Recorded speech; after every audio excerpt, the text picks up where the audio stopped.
Anda pernah dengar film ini. Ini adalah Braveheart. Kalau kita mau terjun di bidang bisnis, kita harus punya mentalitas ini. Mental baja. Kalau tidak, percuma.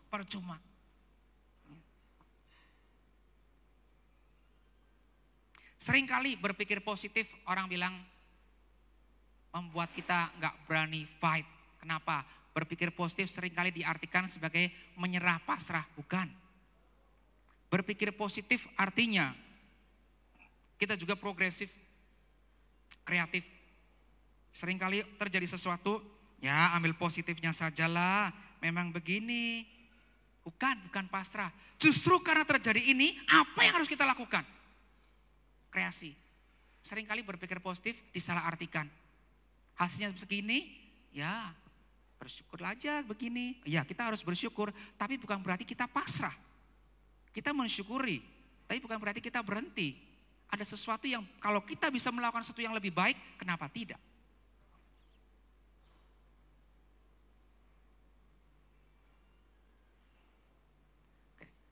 Mentalitas ini ada hubungannya dengan pendidikan. Mentalitas ada hubungannya dengan lingkungan. Jadi kalau kita menjalankan suatu bisnis Bapak Ibu, hati-hati. Anda harus tahu dengan siapa Anda berbisnis dan berpartner. Saya mau cerita sedikit latar belakang saya, walaupun Anda mungkin pernah lihat profil saya tadi. Saya lulus insinyur tahun 87. Kalau Anda lihat di profil saya tadi, hampir 1 tahun saya nganggur, cari kerja nggak gampang. Dan saya jualan softtek, keliling jualan softtek. Saya berpikir, nasib saya yakin bukan ini. Saya bisa meraih sesuatu yang lebih baik dari ini, saya keluar. Tapi karena nggak ada modal, ya cari kerja lagi. Cara bagaimana saya bisa dapat uang, bisa makan. Tanpa tergantung, karena saya selama ini dibiayai oleh saudara-saudara. Bukan saudara sekandung, saudara dari orang tua. Karena kami nggak punya uang. Saya harus lepas. Karena salesman jual pembalut wanita, saya hanya digaji 50.000 tahun 88 awal. Saya terjun, saya kerja diterima di perusahaan network marketing tahun 88. Ya. Saya nggak usah cerita panjang-panjang, saya tarik. Ya, kemudian setelah 1 tahun saya diajak buka satu perusahaan baru dari nol. Akhirnya besar sampai 11 tahun. Jadi top manajemen. Setelah 12 tahun bekerja, saya berpikir, kenapa nggak buka sendiri? Kenapa harus tergantung orang lain? Itu muncul, motivasi itu muncul. Keluar! Saya akan buka sendiri. Tahun 98, masa krisis ekonomi Krismon di puncak-puncaknya, saya keluar dari kerjaan. Semua orang bilang saya bodoh. Bodoh, Krismon begini kamu keluar, mau buka usaha sendiri. Pikir, kamu pikir orang cari kerja aja susah. Saudara saya bilang, kamu ini gila atau apa sih? Udah jelas perusahaan ini diserahkan ke kamu yang ngelola. Krismon begini kamu keluar banyak perusahaan bangkrut. Pikir. Teman baik saya bilang, Hep, saya tahu Anda ada pengalaman, mungkin ada sedikit uang. Tetapi waktunya gak cocok.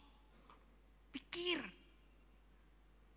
Tapi karena semua orang sudah tahu saya sudah mengundurkan diri, saya berpikir benar juga sih kayaknya waktunya gak cocok Krismon begini. Tapi saya pikir, enggak, saya mau buka. Bapak Ibu, saya resign tahun 98, Maret 99. Tak peduli orang lain ngomong apa, saya buka satu perusahaan. Tak peduli orang lain ngomong apa, saya fight. Setelah 1,5 tahun bangkrut saya. You gak tepukan buat saya bangkrut. Kalau bangkrut ditepukan baru hebat. Kalau sukses ditepukan udah biasa. Bangkrut. Bapak Ibu saya tanya Anda. Orang-orang yang bilang, bodoh kamu, jangan buka. Kamu bodoh keluar. Goblok kamu buka buat apa? Mereka yang nyaranin saya gak buka perusahaan sendiri. Dan ternyata saya buka, habis. Saya tanya Anda, komentar mereka gimana? Saya bilang apa? Dulu saya ngomong apa? Siane loh. Saya kan udah ngomong gak cocok waktunya. Tante bilang apa dulu? Tante tuh umur berapa sih? Kamu tuh umur berapa sih? Jadi saya gimana? Oke lah, gak apa-apa. Saya jual aset saya. Rumah saya jual. Rumah saya jual. Saya sempat jual rumah, jual mobil. Pertama kali bukan jual rumah, jual barang-barang yang berharga. Elektronik lah, organ dijual lah, kulkas dijual. Sampai microwave juga dijual. Itu ada borongan. Karena habis kerusuhan itu, kan banyak organisasi-organisasi yang ya juga kena, jadi membangun kembali, mereka butuh second hand gak apa-apa, tapi murah. Saya jual ke situ, borongan, jual semuanya, dapat uang. Ya setelah beberapa bulan ya habis lagi, orang gak ada kerjaan. Gimana ya? Jual rumah, jual. Beli rumah ternyata dapatnya lebih besar. Karena lokasinya di kampung. Jadi pasti dapatnya lebih besar. Bukan kampung lah, artinya dulu daerah itu belum terkenal. Besar. Ada sisa uang, sewat gitu loh. Saya pikir usaha apa ya? Oke, jadi supplier. Saya kenal banyak perusahaan, masa sih saya nggak bisa? Muncul keyakinan lagi. Bina lagi, saya punya kenalan, referensi tadi. Banyak kenalan. Saya pengalaman juga di bisnis ini. Referensi lagi. Bisa. Sisa uang ini setelah beli rumah, beli ini ada sisa, usaha sendiri. Coba lagi. Tawarin. Dapat 2 perusahaan. Satu perusahaan Korea, satu perusahaan di sini. Semua bilang apa? Pak Happy, you kan supplier baru. 45 hari gimana? No problem lah bagi saya awal-awal, kalau yang penting dapat dulu klien. Satu lagi, Pak, kita kan friend, ini perusahaan Indonesia. 2 bulan. Oke lah. Saya kirim barang, perusahaan Korea 1 bulan kemudian tutup. Tutup bukan bisnisnya gak jalan. Mereka bosnya ini gak mau lagi datang ke Indonesia karena ada masalah di sana. Sedangkan yang tanda tangan orang sana. Top manajemennya, gak tahu berantem. Akhirnya, orang Indonesia ini, perusahaan Indonesia ini, dia bilang, Pak, gak jalan perusahaan saya. Saya bilang, ya gak jalan itu bukan urusan saya. Yang penting you bayar, itu kan itu your problem. Tapi saya gak ada uang. Sampai sekarang, habis. Saya pikir lagi, ya Tuhan, kok begini nasib saya? Akhirnya, saya berpikir, apa sih yang saya punyai? Loh, saya pengalaman 12 tahun memberikan training seminar, kenapa saya nggak pakai? Bagikan aja pengalaman ini. Saya bukan jadi seorang speaker profesional, tapi bagikan pengalaman ini untuk orang lain tentang bagaimana membangun bisnis, kenapa saya bisa bangkrut, saya evaluasi lagi. Kenapa ya, kok saya bisa gagal? Evaluasi, mulai merintis dari nol lagi, mulai bicara-bicara, herannya Bapak Ibu. Banyak perusahaan panggil saya di saat saya gagal. Dan mereka panggil untuk apa? Untuk bicara kesuksesan. Apa enggak aneh? Sudah selesai saya gagal, bangkrut, jadi supplier gak dibayar, dipanggil untuk bicara kesuksesan. Suatu hari saya dipanggil di telepon, ini sama grup besar lah, konglomerat. Konglomerat pasti punya banyak perusahaan. Nah, salah satu perusahaannya, bosnya lah, telepon saya, sekretarisnya, mau ketemu gini. Ternyata dia mau buka network marketing juga, karena dia tahu, ya namanya perusahaan besar biasanya intelijennya banyak. Mau buka gimana kalau bersama-sama. Saya tanya, paling dasar saya tanya. Ya karena levelnya dia udah tinggi ya, Pak maaf ya Pak, kenapa Bapak pilih saya? Dasar aja pertanyaan saya juga ingin tahu kok. Bapak selevel ini kok carinya saya? You tahu jawabannya apa? Karena Anda pernah gagal. Waktu dia jawab begitu, saya dalam hati kayak dipukul. Duh! Kok pilihannya gitu? Karena Pak Happy pernah gagal. Gitu ya Pak ya. Kenapa Pak? Iya. Karena saya tahu Anda pernah bangun suatu bisnis, walaupun bukan punya Anda sukses, Anda pernah gagal. Berarti Anda tahu pengalaman banyak. Biasanya orang yang pernah gagal jauh lebih hati-hati. Oh, itu latar belakangnya. B, karena proses banyak hal gak jadi. Nah Bapak Ibu, kenapa saya bisa gagal? Waktu saya bangun suatu perusahaan, sebetulnya bukannya gak jalan-jalan. Tapi karena saya pribadi, saya single fighter, uang-uang sendiri.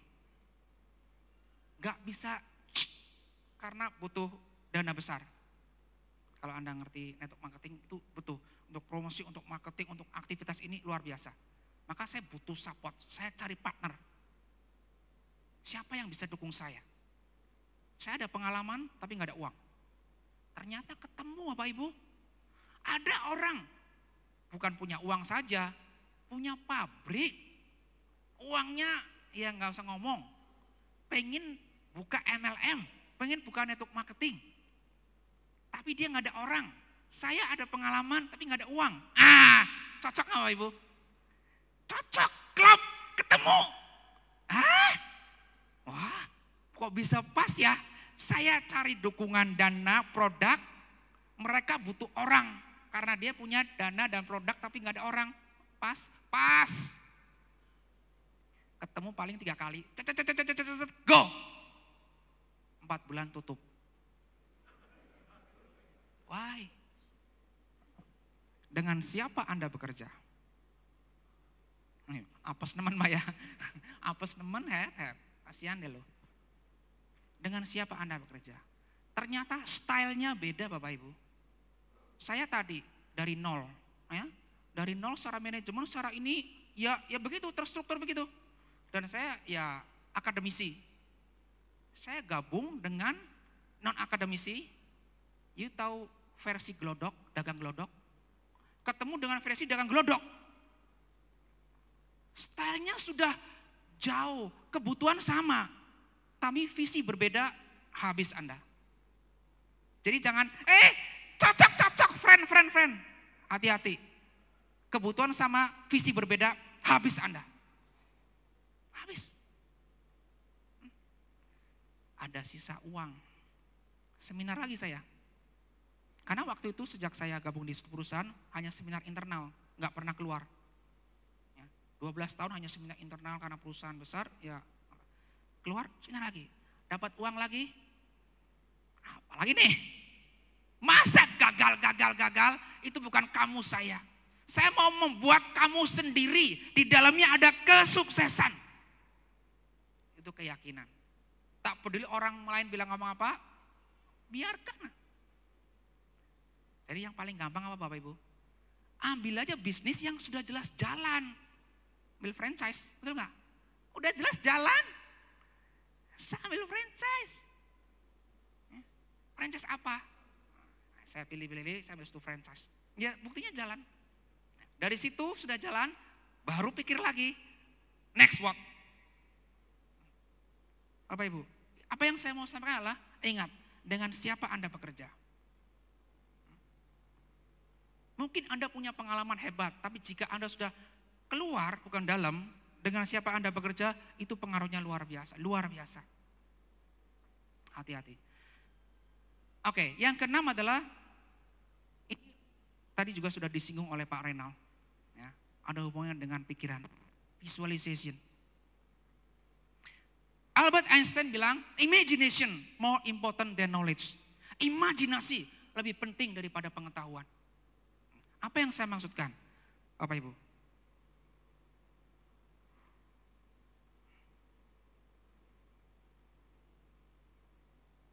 Seringkali ya, banyak orang ingin sesuatu, tapi di dalam pikirannya bukan yang dia inginkan. Di dalam pikirannya justru apa yang tidak dia inginkan yang mungkin akan terjadi. Kan lucu. Dia ingin bisnisnya berhasil, tapi di sininya, wah kelihatannya berat. Lucu ya. Dia ingin sesuatu yang baik, tapi di pikirannya seringkali berpikir hal-hal yang negatif. Dan ini bahayanya adalah yang tadi kita udah bicarakan, Anda mendapatkan apa yang Anda fokuskan. Jika Anda sering berpikir, aduh, ini di kantor membosankan hari ini. Kira-kira yang terjadi apa sih? Anda masuk kantor membosankan. Jika Anda berpikir, aduh, Pak Bambang pasti nggak mau tanda tangan ini, dia pasti tolak saya. Kira-kira apa yang terjadi? Ditolak. Dan Anda kan bilang apa? Nah bener kan? Kenapa ditolak? Oh saya udah tahu. Ada orang gagal seneng. Kenapa? Idenya diterima, bener kan? Saya udah tahu. Ingat, you are what you think. Anda adalah apa yang Anda pikirkan. Ingat, fokuskan apa yang kita inginkan, bukan apa yang tidak kita inginkan.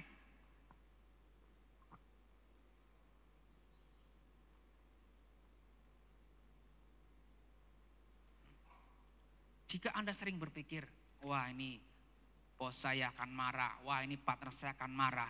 Aneh sekali Bapak Ibu. Pikiran manusia ini punya suatu energi aura yang tidak kelihatan dengan mata. Dan energi ini akan menyatu dengan energi yang sama. Dan akan ketemu. Makanya Anda jangan heran. Kalau orang-orang yang negatif, dia akan senang sekali berkumpul dengan orang negatif. Orang positif, dia akan ketemu senang sekali dengan orang positif. Kenapa? Energi auranya ketemu. Peribahasanya adalah, burung sejenis akan mencelok di dahan yang sama. Tidak mungkin di satu dahan ada burung beo, burung perkutut, burung kakak tua, burung nggak pernah ada. Secak di Taman Mini adalah, nah, itu di kerangkeng. Tapi secara alami nggak mungkin karena kenyataannya adalah begitu.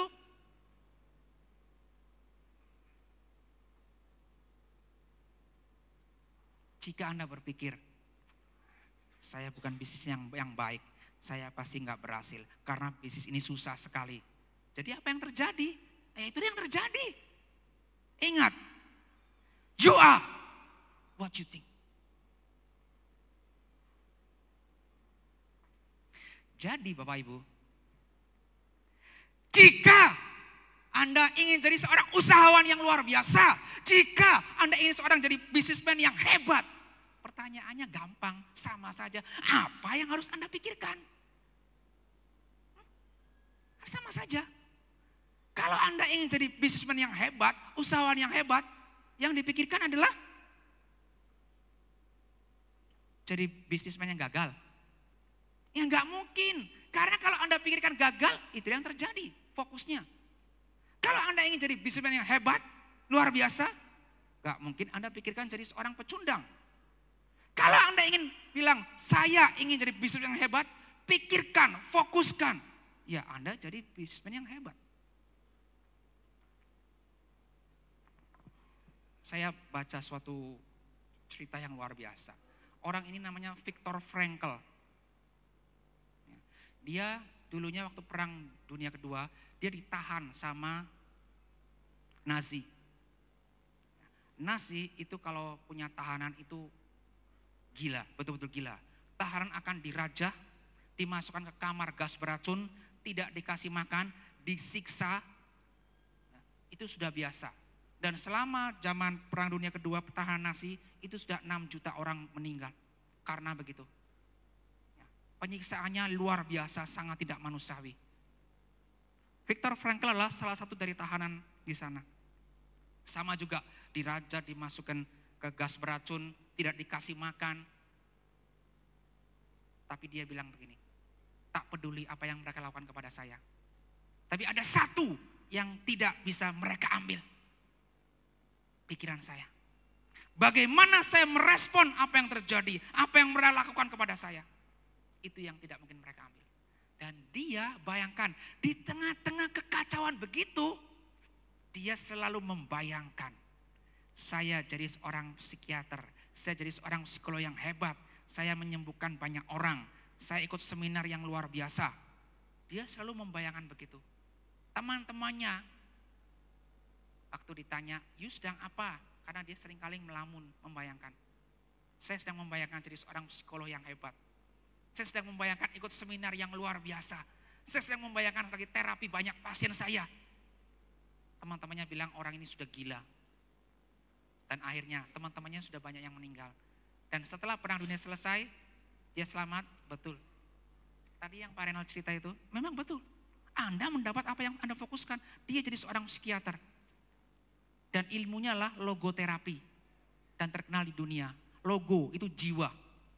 Jadi manusia kalau sakit, kalau mengalami sesuatu bukan disembuhkan atau dimurnikan kembali, dikembalikan bukan dari segi kimiawi. Logo itu berarti jiwa. Diterapi berdasarkan jiwanya. Itu yang dia temukan, logoterapi. Ini menggambarkan bahwa memang kekuatan luar biasa. Oke, saya mau cerita pengalaman saya Bapak Ibu. Ini terjadi tahun 96 atau 95. Saya ada acara di Semarang.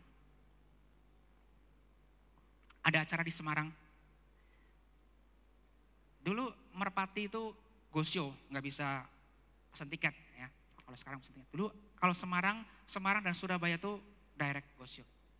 Saya ada acara jam 2 di Semarang. Saya bangun pagi, saya mau ambil pesawat jam 6. Karena kesiangan sampai sana jam 6 kurang seperempat. Close. Wah.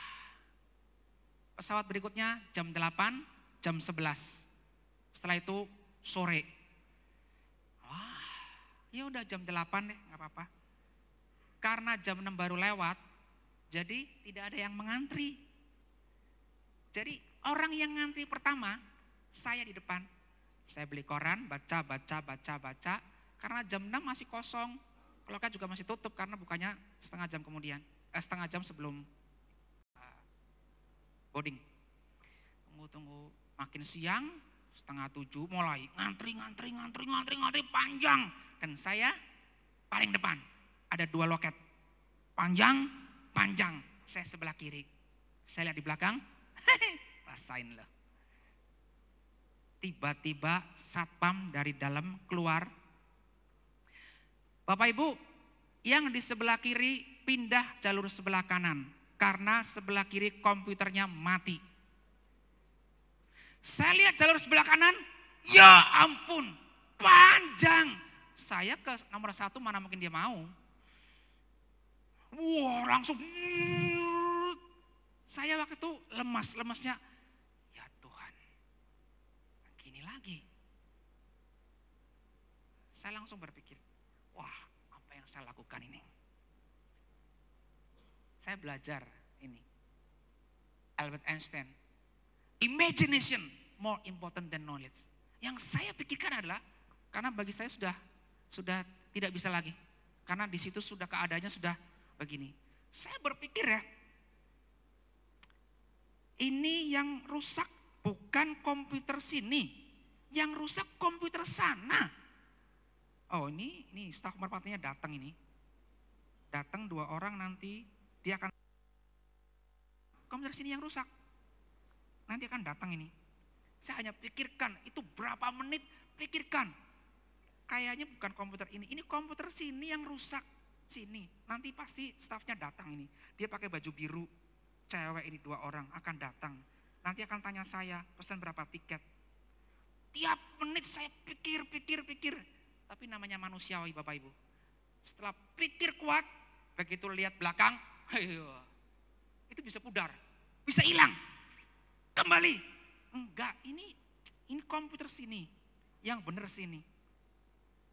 45 menit dari setengah jam sebelum boarding, datang 2 orang, pakai seragam biru, saya masih ingat biru muda. Tolong pindah semua sini. Pindah semua ke jalur saya. Ya tahu atau tidak, waktu itu apa yang saya rasakan? Seolah-olah saya habis lari maraton. Lemas saya. Itu seperti saya kalau main badminton itu 3 set. Itu luar biasa. Saya tidak tahu apakah ini kebetulan atau tidak, tapi itu yang terjadi Bapak Ibu. Pikiran manusia luar biasa. Tapi seringkali adalah terganggu. Iya sudah ingin, virus dari luar masuk. Buyar lagi. Iya ini. Masuk lagi virus dari luar, buyar lagi. Tapi kalau kita berani fokuskan, itu luar biasa. Contoh paling gampang, tadi kalau nggak salah sudah banyak contoh Pak Renal. Tapi contoh, saya besok ada acara pagi-pagi. Maka saya hanya bilang, waduh, pagi-pagi besok ya. Oke, saya harus bangun jam 5. Besok saya harus bangun jam 5. Yuk, tahu atau tidak Bu? Setelah tidur, besok tanpa beker, tanpa apa-apa, bisa ting jam 5 bangun. Pernah nggak Anda mengalami? Tanpa beker, tanpa apa, jam 5 bisa bangun. Itu yang bekerja siapa? Bawah sadar. Pikiran Anda, bawah sadar Anda, itu bekerja sendiri. Jadi kalau bawah sadar Anda perintahkan, wah kayaknya bisnis ini susah, saya susah menanganinya. Oh masalah pasti ada, tapi kalau di dalam pikiran masukan, saya belum tentu bisa menangani. Ya itulah, kreativitas jadi mati.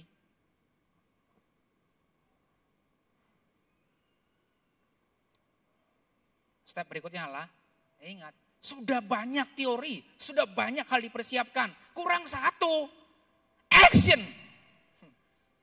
Itu kan semua persiapan, tinggal action. Seperti orang bijak bilang, positive thinking without action, like the sun that never shine. Anda hebat merencanakan positif, tapi nggak ada aksi, sama aja kayak matahari nggak pernah bersinar. Buat apa? Matahari tapi nggak pernah bersinar. Nah, cara bagaimana kita melakukan aksi? Sama Bapak Ibu. Keberhasilan baru bisa diraih apabila kita selalu bersungguh-sungguh melakukan dalam setiap tahap pencapaian tujuan. Nantilah kalau sudah besar, baru saya. Mana mungkin kita bisa besar kalau kita dari awal nggak sungguh-sungguh. Banyak orang begitu. Kalau saya sudah jadi manajer, saya fight. Mana mungkin you jadi manajer kalau nggak dari awal fight. Betul nggak Bapak Ibu? Banyak orang begitu. Tunggu nanti. Kalau saya sudah kaya, kalau saya sudah bisa beli Jaguar, baru saya. Jadi mana mungkin Anda bisa dapat Jaguar kalau nggak fight dari sekarang. Ini kan latihan. Kalau nanti benar-benar main, baru saya sungguh-sungguh. Loh, kalau latihan pun nggak sungguh-sungguh, gimana bisa jadi hebat? Anda pasti kenal Socrates. Socrates adalah, Bapak Ibu, Socrates adalah ahli filsuf dari Yunani. Dia kan orangnya gemuk tapi nggak tinggi, pendek. Kalau Anda lihat foto-fotonya. Suatu hari Socrates kedatangan seorang pemuda kecil. Ya. Pemuda ini ingin tahu, berhasrat ingin tahu cara bagaimana bisa sukses di kehidupan. Dia tanya, bagaimana saya mempersiapkan diri supaya saya bisa sukses di kehidupan? You mau tahu? Oke, come ikut saya. Dia dibawa ke sungai. Oke, ke sungai. Untuk apa? Datang saja. Masuk ke sungai. Segini. Socrates walaupun pendek ternyata dia masih lebih tinggi dari pemuda itu. Maka pemuda itu bertanya, apakah Anda betul-betul mau tahu bagaimana langkah awal untuk sukses dan bisa sukses di usaha Anda? Ya itu yang saya mau tahu. Jalan lagi. Ke tengah. Sampai tengah. Pemuda tadi segini airnya. Socrates lebih tinggi segini. Terakhir Socrates tanya, apakah Anda betul-betul mau tahu bagaimana caranya supaya bisa sukses? Iya, good. Dia pegang kepalanya, tekan dia. Tekan. Pemuda tadi, wah dia meronta-ronta dengan sekuat tenaga. Karena gak ada oksigen. Semakin meronta, Socrates semakin nekan makin kuat. Dia meronta lebih kuat. Ronta-ronta, akhirnya bang, keluar. Pemuda tadi, Socrates tanya, apa yang Anda rasakan? Saya tadi betul-betul mau hidup, mau selamat. Saya butuh oksigen, gak ada oksigen saya pasti mati. Socrates bilang, itulah kalau Anda mau sukses. Seolah-olah Anda ingin dapat oksigen. Kalau Anda nggak sungguh-sungguh, jangan bicara sukses. Maka Bapak Ibu, keberhasilan baru bisa diraih jika kita bersungguh-sungguh. Saya ada sesuatu pedoman setelah saya proses perjuangan ya. Sukses, gagal. Malah banyak gagalnya saya di kehidupan. Ditolak cewek berapa kali gagalnya. Waduh. Saya ada satu kata-kata, ada satu hal di pedoman hidup saya. Di kehidupan ini, hal-hal yang nampaknya sulit dan tidak mungkin seringkali hanya karena kita tidak sungguh-sungguh dalam melakukan dan memperjuangkannya. Itulah pedoman saya. Bukan berarti kalau kita sungguh-sungguh pasti hebat luar biasa. Saya tidak menjamin, tapi minimal pasti hasilnya jauh lebih hebat, jauh lebih baik.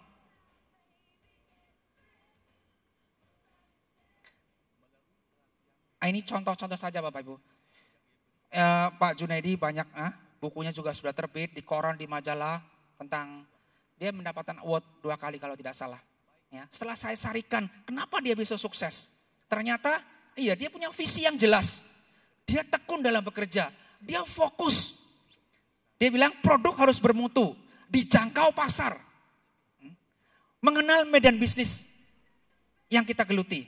Nah, itu contoh Junaidi Yusuf. Sekarang Primagama. Ya, dia salah seorang entrepreneur yang ya mulai dari nol juga. Dan sekarang cabangnya ada di mana-mana. Setelah saya pelajari, oh ada ciri-ciri khusus juga. Dia punya visi juga ternyata. Kerja keras, berani gagal. Punya keyakinan. Dan dia bilang, jangan terlalu perhitungan.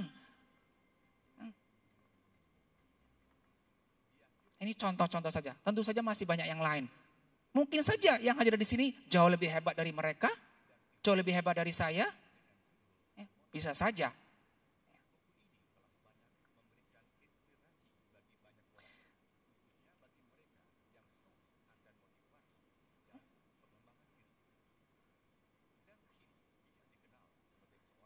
Oke, kalau tadi sebelum sukses, nah jika sudah sukses atau sewaktu sukses, apa yang harus kita lakukan? Pak, apakah kalau sudah melakukan itu pasti sukses? Gimana kalau gagal? Oke, karena topiknya dimension sukses, jadi saya tidak bicara bagaimana gagal. Kalau Anda ingin tahu bagaimana gagal, harus ikut topik yang satunya, rise from failure. Karena sekarang bukan gagal, jadi kita bicara sukses. Jadi apa yang harus kita lakukan waktu sukses?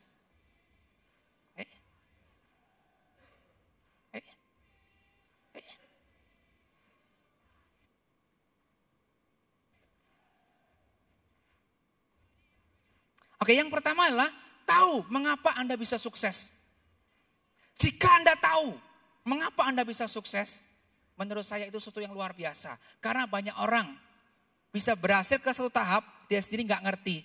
Saya sendiri nggak tahu tuh kenapa bisa begini ya, lucu. Demikian juga kalau kita gagal. Kalau kita gagal juga harus tahu kenapa kita gagal.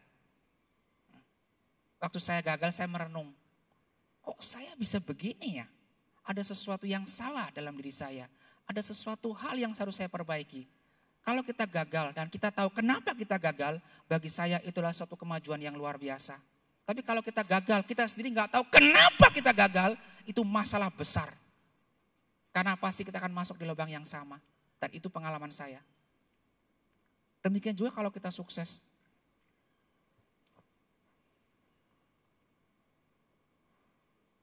Yang kedua adalah setelah tahu mengapa saya sukses, bersyukur. Bersyukur. Tiap saat kita bersyukur. Ya.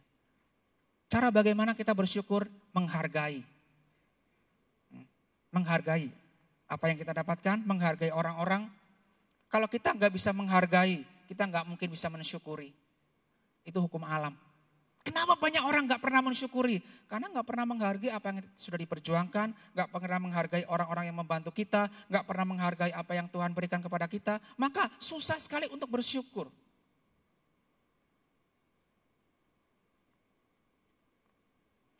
Bersyukur menekan keegoisan ataupun kesombongan kita. Orang aja bisa sukses. Nah gua 10 tahun di LA, udah makan banyak asam garam. Baru asam garam, gulanya belum. Seolah-olah dia paling hebat di dunia. mendalami makna hidup. Masih banyak orang yang mungkin tidak seberuntung kita. Oke. Setelah kita sukses, sewaktu kita sukses, nikmati. Nikmati. Kenapa Bapak Ibu? Ya, saya ambil contoh. Saya senang olahraga bulu tangkis. Di klub saya, teman saya bilang, dia kerja di suatu perusahaan. Dia bilang sama saya, bos saya ya, aduh. Itu udah mungkin konglomerat kecil lah. Anaknya 3 di Amerika semua sudah lulus bangun bisnis sendiri. Dan dia, tuh, makanya, aduh beli nasi bungkus, ngirit sekali. Saya bilang, masa sih? Dia cerita macam-macam tentang bagaimana dia menghemat luar biasa. Mobilnya pun mobil stasiun biasa yang sudah jelek. Minggu depannya dia diajak main badminton. Dia bilang, Pak Happy, ini bos saya. Oh kenalan. Ya sudah cukup tua lah. Pakainya ya kaos oblong biasa, celana pendek biasa. You lihat sepatunya. Ya saya bukan konglomerat, saya kayak gini aja. Masih jauh lebih bagus saya. Ada kan? Main-main. Kalau di klub saya tuh, karena nggak ada yang koordinir, jadi biasanya bayar kok iuran. Berapa ya kok saya ya? Oh ya enggak. 3. Berapa sih? 9.000. Nggak bisa kurang. Ya ampun. Bayangin 9.000. Masa sih mahal sekali? Waktu dia cerita teman saya minggu yang lalu. Oh ya memang beginilah. Bayangin bilang nasi bungkus. Coba Bapak Ibu, sukses luar biasa. Gak dinikmati, kapan nikmatinya?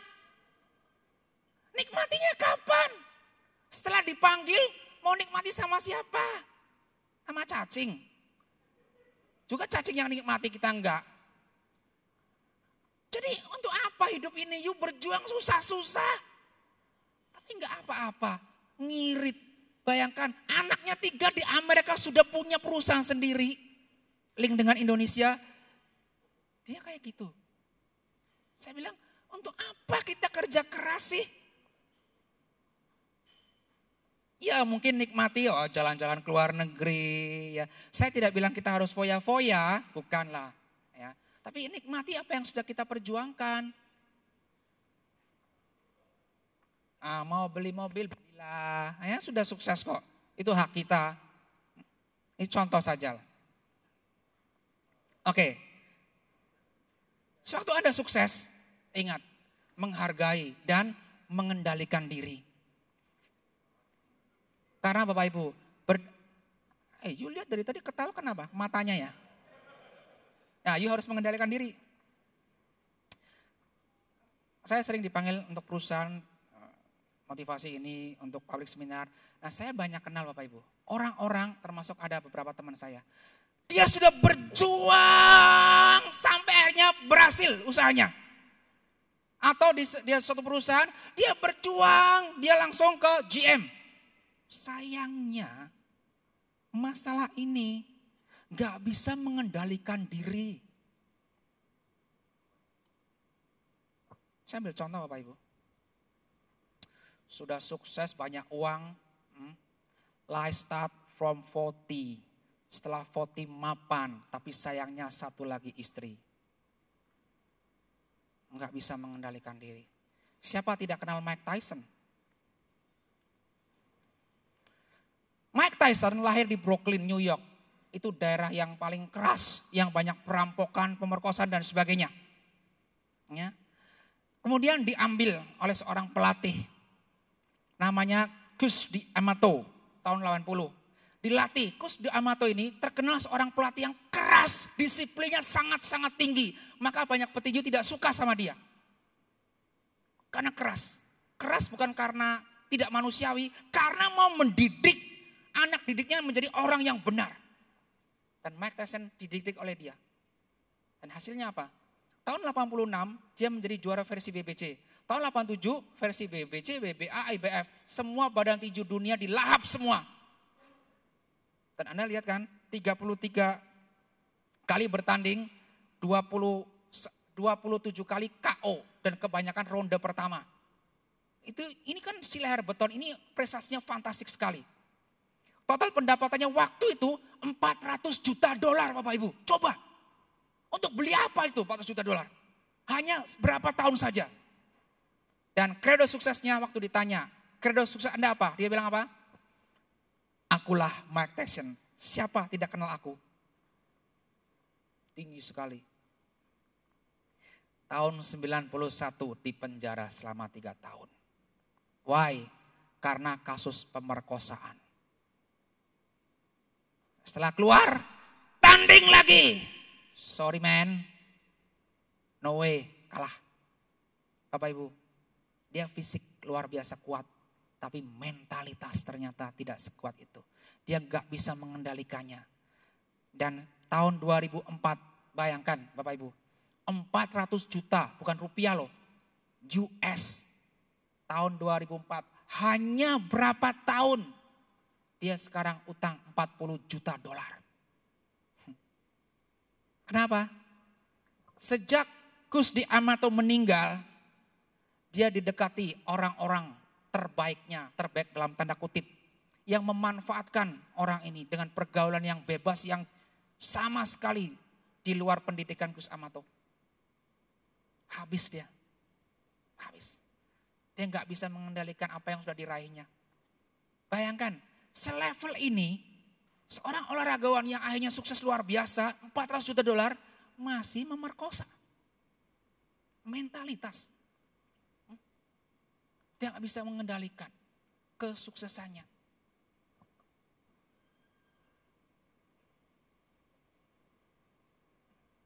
Ini waktu di pengadilan. Oke Bapak Ibu, tadi sebelum sukses, sewaktu sukses. Nah sekarang setelah sukses, apa sih? Yang pertama adalah duplikasi. Duplikasi berasal dari kata duplikat. Ya, duplikat, nah, kalau kita punya kunci, saya pengen kasihkan ke adik saya supaya dia juga punya, bikinlah duplikatnya. Nah, membikin hal yang sama dengan aslinya. Nah, duplikasi lah proses membuat hal yang sama seperti aslinya. Jadi kalau kita sukses, kalau Anda sukses membangun suatu usaha, kalau Anda sukses menangani suatu hal, duplikasikan kepada orang lain. Kalau Anda punya perusahaan, membangun bisnis, sukses, duplikasikan. Artinya apa? Buka cabang bisa. Duplikasi, hal yang sama. Apa yang diduplikasikan sih? Skillnya. Karena Anda sudah jelas. Jelas saya sudah punya bukti, membuktikan. Dengan skill seperti ini bisa sukses. Maka duplikasikan ke orang-orang yang baru. Skillnya yang harus Anda punyai ini. Apa yang diduplikasikan? Habits, kebiasaan-kebiasaannya. Anda harus punya kebiasaan-kebiasaan ini. Karena kebiasaan ini sangat mendukung. Kebiasaan juga akan ikut mempengaruhi nasib kita. Kalau kebiasaan kita jelek, nasib kita akan jelek. Jadi kebiasaan ini luar biasa. Hati-hati dengan kebiasaan. Kalau kita kebiasaannya emosi, cepat marah, itu juga akan menentukan prestasi kita. Kebiasaan diawali dengan suatu action. Action ini jika diulang-ulang menjadi kebiasaan. Akhirnya kebiasaan ini akan menjadikan Anda hasilnya seperti apa? Marah. Contoh gini, korupsi kecil-kecilan. Waktu pertama kali adalah suatu aksi, korupsi kecil. Enak juga ya, dapat sesuatu nggak perlu kerja keras. Korupsi bukan hanya uang loh ya, betul nggak Bapak Ibu? Waktu juga bisa, ya, informasi juga bisa. Oke ya, ulangi lagi. Kenapa? Enak kok. Kayaknya terlindung, nggak perlu usaha apa-apa, dapat kok. Ulangi lagi, akhirnya jadi kebiasaan. Kebiasaan inilah akhirnya yang menentukan nasib. Jadi kalau kebiasaannya bagus, telah terbukti bisa membuat usahanya sukses, duplikasikan.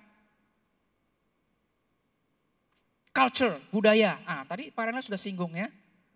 Jadi kalau terjadi gini, yang paling penting adalah culture-nya dirubah. Kalau manusianya mungkin susah dirubah, coba budayanya dulu. Nanti lambat laun akan menyesuaikan culture-nya.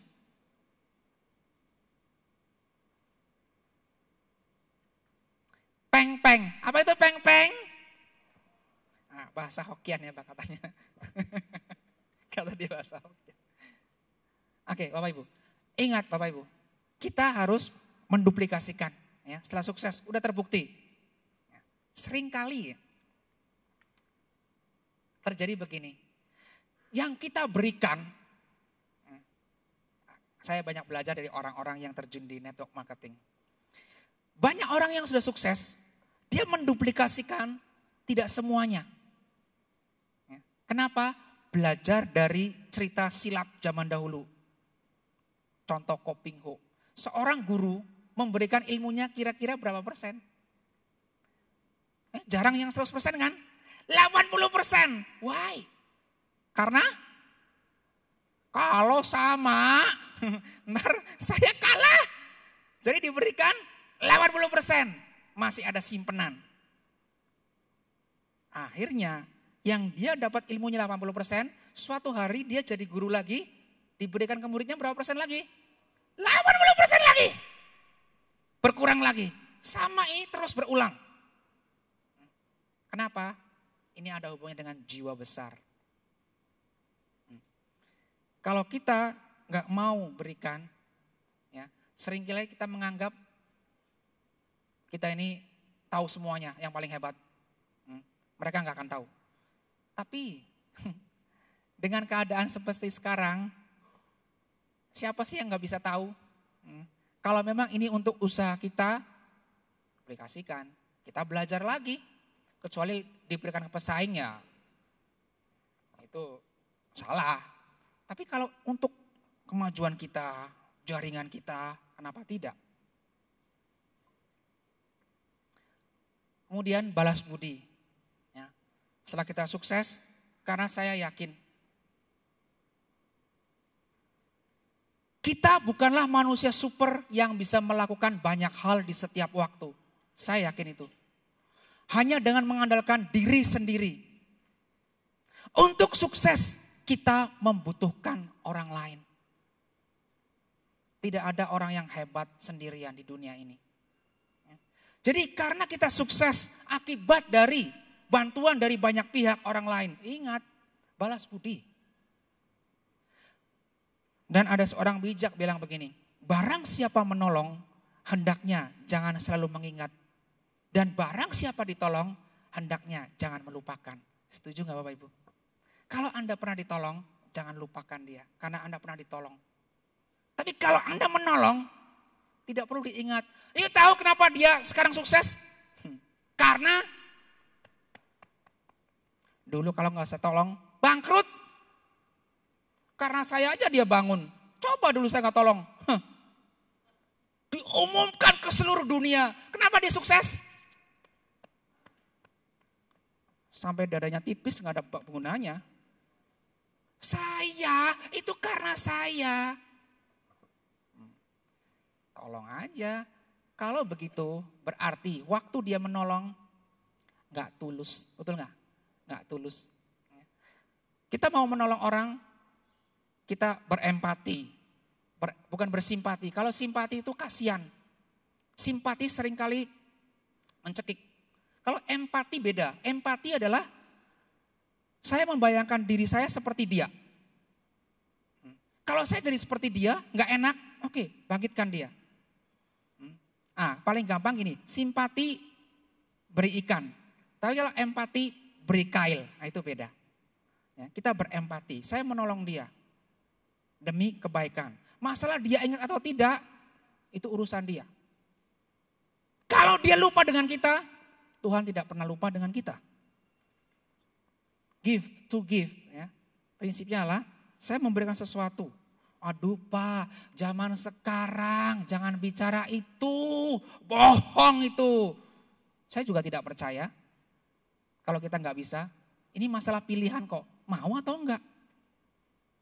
Tak peduli zaman begitu maju atau gimana. Udahlah, realita aja. Oh memang kita hadapi realita. Tapi kalau ada sesuatu pilihan lebih baik, kenapa kita nggak berikan?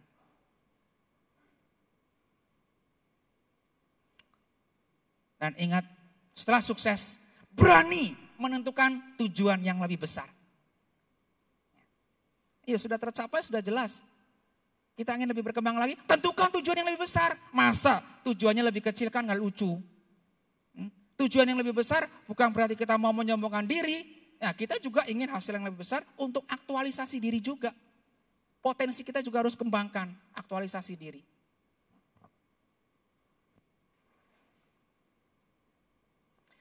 Tujuan besar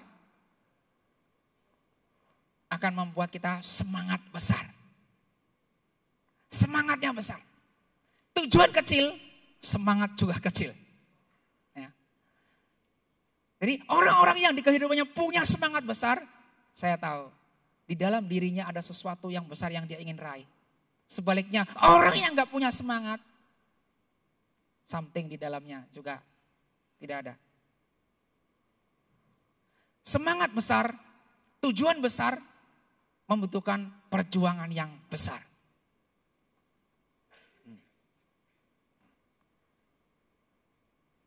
Perjuangan besar akan mendapatkan kesuksesan besar. Mungkin gak Pak, perjuangan besar akan menjadikan kegagalan besar. Pertanyaan kan gitu, oh, ini kan bicara sukses-sukses terus kayaknya enak ya. Nah kalau gagal gimana? Oh bisa saja, ya, tetapi minimal secara mentalitas kita menang. Jangan dilihat dari hasil akhirnya. Kesuksesan atau keberhasilan jangan hanya dilihat dari hasil akhirnya. Tapi jauh lebih penting adalah proses perjuangannya.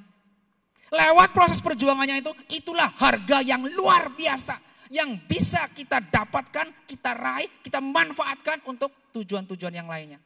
Jadi belum tentu, wah gagal akhirnya seluruh dunia habis. Lihat proses perjalanannya, perjuangannya itu. Itu bisa kita pakai untuk sesuatu ya di kehidupan ini. Kalau lihat hasil akhirnya saja. Orang kaya, lihat hasil akhirnya, oh kelihatannya banyak uang ya. Tetapi dari tipu buat apa? Bukan dilihat hasil akhirnya kok. Itu lebih penting. Ya. Tapi banyak orang fokusnya di hasil akhir. Kalau saya tidak bilang tidak setuju, kurang setuju. Karena belum tentu hasil akhir itu yang menjamin kesuksesan dan kebahagiaan. Kita jangan bicara sukses tapi juga kebahagiaan. Banyak orang sukses tapi tidak bahagia. Oke Bapak Ibu. Jadi, jadilah entrepreneur yang sejati. Yang berani berjuang. Yang berani bayar harga. Yang berani berkompetisi. Yang berani bermimpi. Dan yang berani gagal.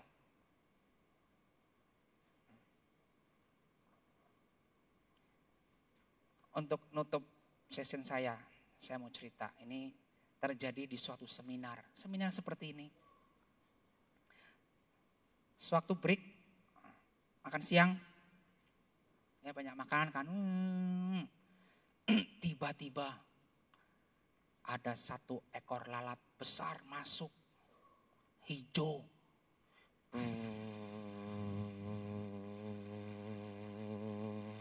Dia menclok di bahu. Nampaknya orang yang dihinggapi lalat ini orang Sunda, orang Bandung. Nah, ini teh.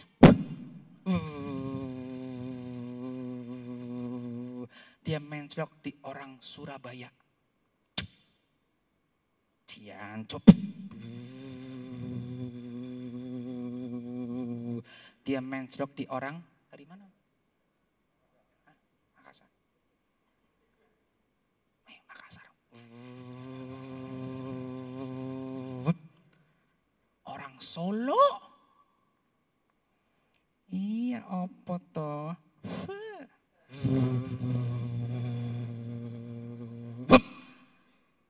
Orang Medan. Wah, pula kau ini. Dia mencok di orang, nggak tahu orang mana lah. Kurus, tinggi, putih, hidup.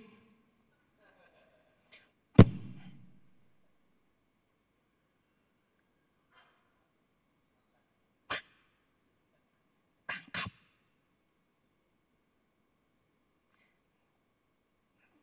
Dia ke pojok.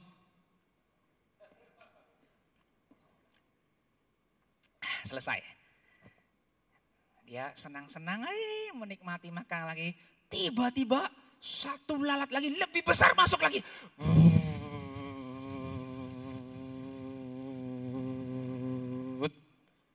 Menclok di bahu orang Purwokerto Banyumas.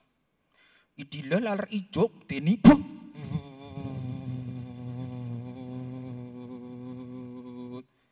menclok di orang Bali. Hotel berbintang, ada lalat masuk.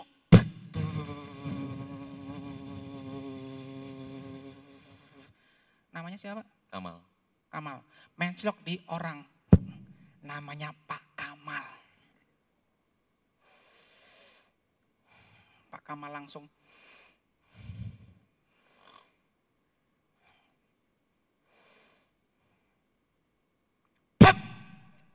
dapat Pak Kamal.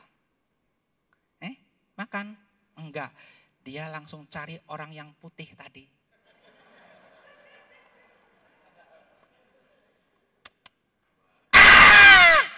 Ketemu orang putih lagi. Mas. Kenapa? Saya punya sesuatu. Apa? Lalat. Wah, dia pikir tadi nggak ada yang tahu. Ternyata, waduh. Dalam hatinya, waduh ternyata tadi saya makan ada yang tahu. Orang putihnya tadi bilang, so what gitu loh. Mau nggak? Karena sudah terlanjur malu. Oke. Langsung kasih. Udah gitu aja. Ya terus apa? Ceban. Dapat ceban. Oke Bapak Ibu. Apa yang saya mau sampaikan? Pak Kamal melihat peluang. Bukan Pak Kamal, ini namanya sama aja Pak. Kadang-kadang ya, di suatu kejadian, seorang bisnismen ya, itu punya tipe bermacam-macam. Ada yang sensitif terhadap kejadian, melihat langsung peluang, tembak. Tapi ada orang yang biasa-biasa saja. Di suatu sekolahan, ada orang, anak ini, nakal sekali di sekolahan, bandel sekali. Tiap hari itu godain murid-murid yang lain. Nah kebetulan anak yang nakal ini sekolah ini namanya sama juga, Kamal juga. Nakal. Wah ada seorang guru lagi ngajar, Kamal ini suka godain. Akhirnya, Kamal maju ke depan. Bu, kamu ini ya betul-betul tidak sopan. Kamu kalau mau ribut coba sekarang. Daripada di belakang, kamu sekarang cerita sama anak-anak. Saya juga pengen lihat kamu. Gampang. Dasar Kamal ya. Begini Bu, saya mau cerita tentang keadaan rumah sakit jiwa. Oke. Suatu hari ada dokter Bu. Dia panggil 2 pasiennya rumah sakit jiwa. Dan dia kasih pertanyaan kepada pasien yang pertama. Pasien pertama dokternya bilang begini Bu. Hai, tahu nggak buah yang berduri? Kalau kamu bisa jawab pertanyaan saya, kamu boleh pulang. Ya orang pikir namanya orang gila gimana. Oke, kalau kalian bisa jawab pertanyaan saya, kalian boleh pulang. Oke, maju pertanyaan pertama. Gimana? Buah yang berduri? Pasien yang pertama bilang, durian. Good, pulang. Pasien yang kedua. Oke, pasien yang kedua, suatu pertanyaan. Buah. Bu gurunya sambil tegang. Si Kamal bingung. Itu loh Bu, Yang ada bedaknya itu Bu, gurunya bilang, kesemak, pulang Ibu Guru. Gurunya disuruh pulang. Bapak Ibu, ini ya, tipe bisnismen juga bermacam-macam. Bisnismen, dia kalau bisa meng-create sesuatu, begitu ada peluang, tembak. Itu bisnismen yang luar biasa. Kadang-kadang orang cari peluangan, peluangnya nggak ada, susah zamannya. Kalau nggak ada peluang, cari peluang, ciptakan peluang. Setelah keluar, tembak dia. Itulah si Kamal. Oke, Bapak Ibu tercinta, saya tidak panjang-panjang karena sebentar lagi guru saya juga akan hadir memberikan materi, Pak James. Ya, lewat materi dia tentu Anda akan mendapatkan banyak inspirasi lagi. Ya, jadi Bapak Ibu tercinta, jika Anda mau menggeluti usaha Anda, ingat, lakukan dengan sungguh-sungguh. Ya. Saya sudah banyak mengalami kegagalan dalam bisnis saya. Ya. Kalau kita bisa ada jalan tol tanpa harus macet-macet, kenapa harus lewat yang macet-macet? Jadi saling sharing pengalaman tentang kegagalan, kesuksesan itu adalah luar biasa. Kita nggak usah simpan-simpan pengalaman kita, sharingkan, karena itu kita bisa saling bertumbuh. Bapak Ibu tercinta, terima kasih banyak atas kehadirannya. Ya, untuk itu saya kembalikan kepada MC. Thank you, thank you.